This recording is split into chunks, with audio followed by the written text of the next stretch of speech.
Bonjour! On se retrouve aujourd'hui pour la création de ce petit porte-monnaie à volant. Il est réalisé en partenariat avec Mondial Tissu. C'est parti pour la liste des fournitures.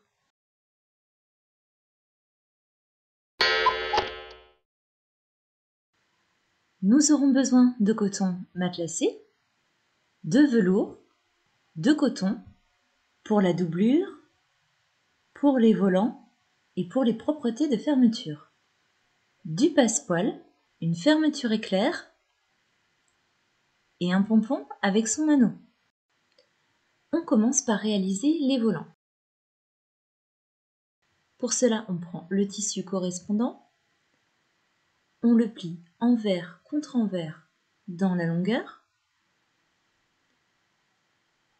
on place le point de la machine à coudre sur 5 mm et on coud à 3 mm du bord sans faire les points d'arrêt et en laissant les fils dépasser.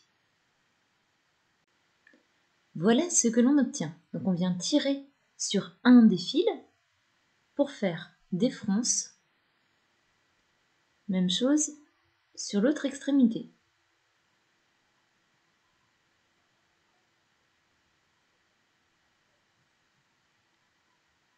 On prend ensuite l'avant du porte-monnaie, donc un des deux coupons en coton matelassé, et on vient tracer un trait à 4 cm du haut.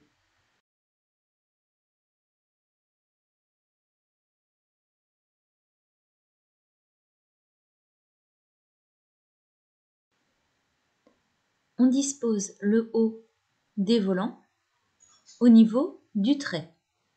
Donc là, j'avais froncé un petit peu trop. Je fais en sorte que les volants fassent la taille du coupon. On fait ensuite une couture sur celle qu'on vient de faire au niveau du haut du volant. On prend ensuite le passepoil,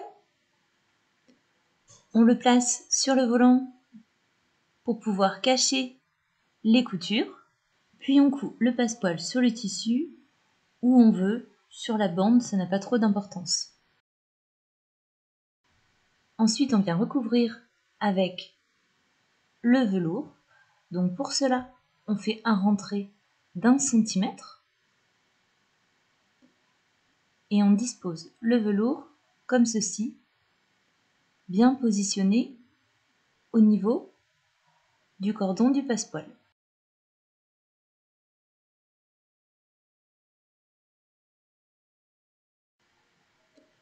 On coud à 2 mm du pli.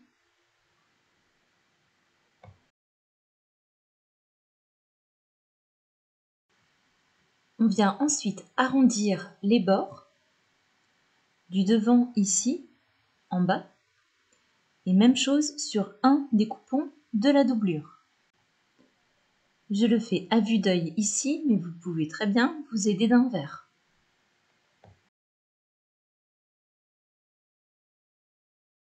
On prend ensuite la fermeture éclair et on va faire les propretés de fermeture.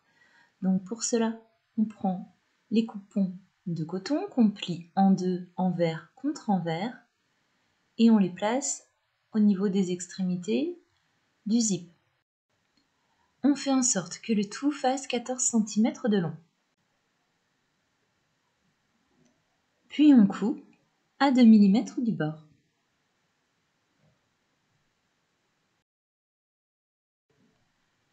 On retire l'excédent de tissu.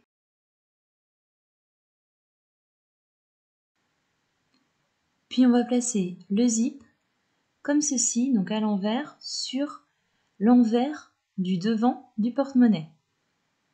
La doublure, endroit contre endroit, vient par-dessus. On coud à 5 mm du bord. Voilà ce que l'on obtient.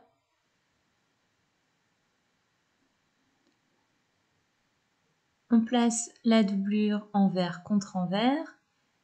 On repasse s'il le faut et on surpique à 3 mm du bord. On fait ensuite l'arrière du porte-monnaie et on place également la doublure.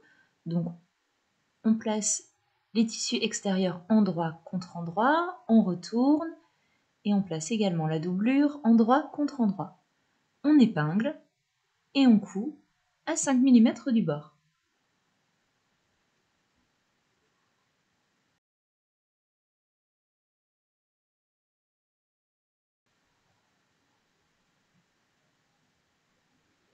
On obtient ce schéma-là. On repasse également si l'on souhaite et on surpique de l'autre côté, toujours à 3 mm du bord.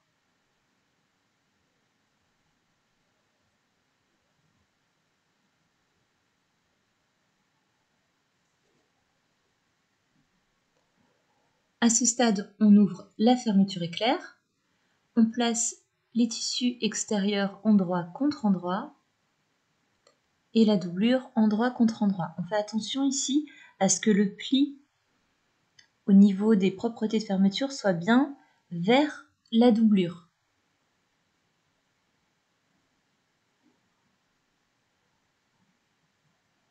On fait correspondre donc les coutures. Sur le bas, juste ici, on place 2 pinces.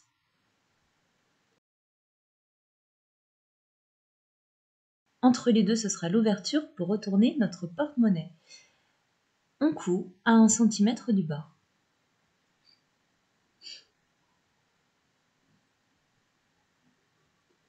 On retire le surplus de tissu au niveau des angles.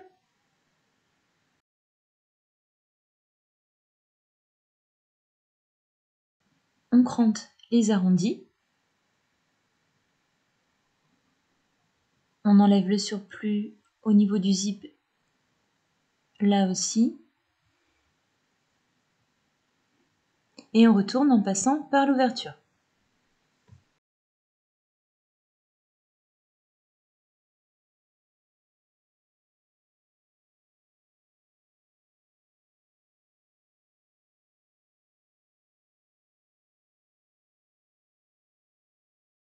On referme l'ouverture en faisant une couture à 1 mm du bord ou bien en faisant un point invisible à la main.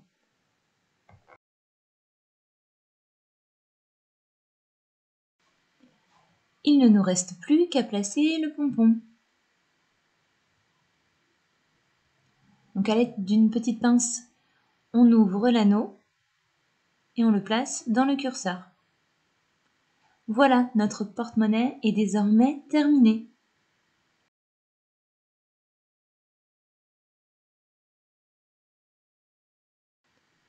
Voici une deuxième version avec d'autres tissus. Vous trouverez la liste de toutes les fournitures dans la barre d'infos sous la vidéo.